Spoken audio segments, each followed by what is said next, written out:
ana o ka re tsotlhe di apere tshiamo galong tibile ke feta mme pelong ya ka tshika di tshoparagane se ka bobi jwa sego kgoma ikutlwa a thathologa se ka tlhaletsa borokgo ke na le go itshoka ke na le go intsha seganka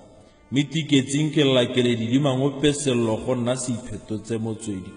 ke iphitlhela fifi mme ke godile go le lesedi kutlo botlhoko go nna e fetogile mokgabo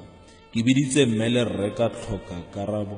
ana se ke sello sa Khutsanyana e tlhaologa kwa gabo kopo ya gago ke diphirimisi ga ena thata ka mme mmago le rre rrago ga bayo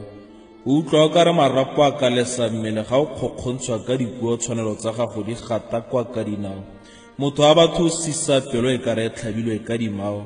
o ipona e se sepe o palelwa le ke go ikemela ka dinao se tshamekeng tle ka keledi tsa Khutsanyana badimo ba tla maemela ka dinao dibe tsa gago di go boele nne gone ga ba go ruta molao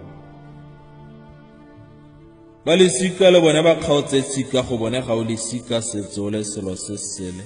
ana tse ke puo tsa batho ba ja boswa jwa gago mpa thubega tsotlhe tse o di dirang ba fufega ana ke ra ba go tshobela matlhapa ditsebeng ga bana sepelega maikutlo a gago a kukega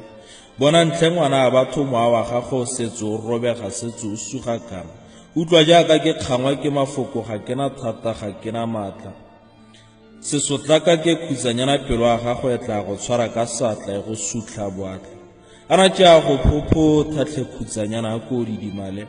kopa go ramasedi gore keletso tsotlhe tsa pelo ya gago di diragale a o tle di dimala le sa maikutlo a ritibale